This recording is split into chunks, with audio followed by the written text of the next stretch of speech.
এখন বিষয়টা যেন অনেক ফিকের, যেন আমরা অনেকবার এটা বলেছি যে নূরে মুজাসসাম হাবিবুল্লাহ হুজুর পাক সাল্লাল্লাহু আলাইহি ওয়াসাল্লাম তিনি সাহেবের নেয়ামত তো ঠিকই আছেন, শুধু এতটুকু না, সমস্ত নেয়ামত মোবারক ওনার সম্মানার্থে মানুষ লাভ করে। কারণ যেটা হাদিস শরীফ রয়ে গেছে, বুখারী হাদিস শরীফে, বিশুদ্ধ হাদিস শরীফ, হযরত মুআবিয়া রাদিয়াল্লাহু আনহু বর্ণিত, নূরে মুজাসসাম হাবিবুল্লাহ হুজুর পাক সাল্লাল্লাহু আলাইহি ওয়াসাল্লাম তিনি ইরশাদ করেন, মায়ুরিদিল্লাহু বিখাইরিল ফাক্কি ফিদ্দীন ওয়া ইন্নামা আনা কাসিম আল্লাহু ইউতি। যিনি খালিক, যিনি মালিক, রহমান, তিনি হচ্ছেন হাদিয়া দাতা। আর নূরে মুজাসসাম হাবিবুল্লাহ হুজুর পাক সাল্লাল্লাহু আলাইহি ওয়াসাল্লাম তিনি হচ্ছেন সমস্ত নেয়ামত বন্টনকারী। সুবহানাল্লাহ, সাল্লাল্লাহু আলাইহি, উনি সাহেবের নেয়ামত। এই যে সহি সমষ্টা, যিনি খালিক, যিনি মালিক, রহমান, তিনি যার ভালাই চান তাকেই সহি সমষ্টা দান করেন। সুবহানাল্লাহ, তো যিনি খালিক, যিনি মালিক, রহমান, যিনি নূরে মুজাসসাম হাবিবুল্লাহ হুজুর পাক সাল্লাল্লাহু আলাইহি ওয়াসাল্লাম সকলেরই ভালোটা চান, কিন্তু মানুষ যে গ্রহণ করতে পারে না, যে গ্রহণ করতে পারে, গ্রহণ করতে চায়, ভালাইটা চায়, তার জন্য এই সমস্যা থাকে যে সমস্ত কিছু বন্টনকারী হচ্ছেন সাহেবের নাম হচ্ছেন নূরে মুজাসসাম হাবিবুল্লাহ হুজুর পাক সাল্লাল্লাহু আলাইহি ওয়াসাল্লাম, তিনি। সুবহানাল্লাহ, সাল্লাল্লাহু আলাইহি, নিয়ামত তিনি দিবেন, এমনকি তিনি লিতুমিনু বিল্লাহি, যিনি খালিক, যিনি মালিক, রব, ওনাকেও তিনি দিলেন। সুবহানাল্লাহ, সাল্লাল্লাহু আলাইহি, ওনাকে তো আমরা চিনি না, জানি না যিনি খালিক, যিনি মালিক, রব, আল্লাহ তিনি কে, সেই ইলমটা, সেই আমলটা, সেই আকলটা, বুদ্ধিটা সমস্ত দিলেন নূরে মুজাসসাম হাবিবুল্লাহ হুজুর পাক সাল্লাল্লাহু আলাইহি ওয়াসাল্লাম, তিনি। সেটা বলতে তিনি তোমাদেরকে ঈমান দান করবেন, যিনি খালিক, যিনি মালিক, রব, মহান আল্লাহ পাক, ওনার প্রতি, এবং ওনার হাবিব মাহবুব নূরে মুজাসসাম হাবিবুল্লাহ হুজুর পাক সাল্লাল্লাহু আলাইহি ওয়াসাল্লাম, ওনার প্রতি ঈমান দান করবেন। সুবহানাল্লাহ, ঈমান হচ্ছে সবচেয়ে বড় নেয়ামত।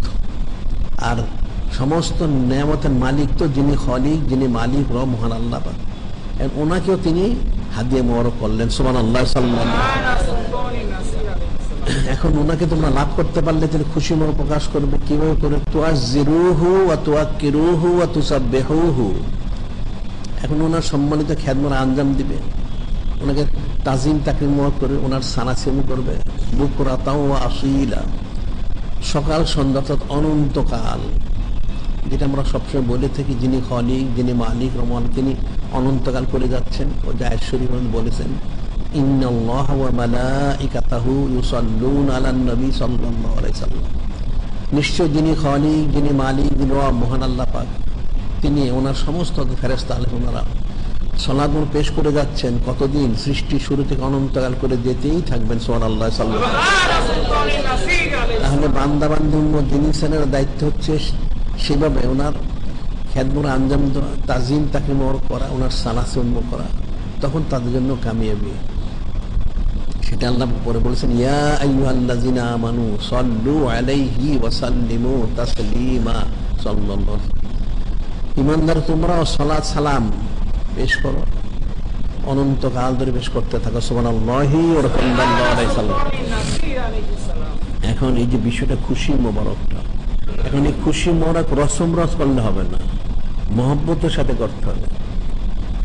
বিনা মহব্বতে এখন মাহফিল হচ্ছে, উপস্থিত হলো, খুশি প্রকাশ করলো, সবাই করে, সেও করলো, এই খুশিতে কিন্তু হবে না।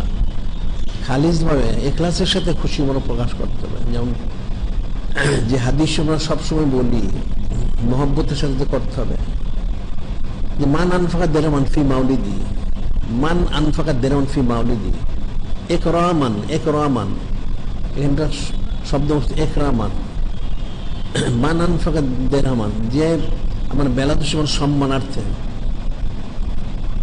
সম্মানার্থে, বেলাত সম্মানার্থে, মহব্বতের সাথে, আদবের সাথে, ইখলাসের সাথে 1 দিরহাম খরচ করলো, এটা মহব্বতের শর্ত দেওয়া হয়েছে।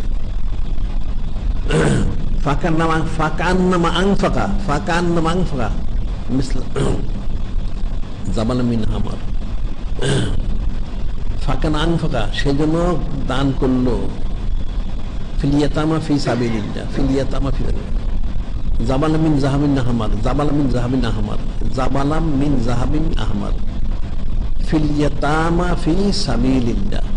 যিনি খলিক, যিনি মালিক, যিনি রব মহান, ওনার রাস্তায় এতিমদের জন্য যে এক লাল পাহাড় পরিমাণ স্বর্ণ দান করলো, সে যত ফজিলত পাবে।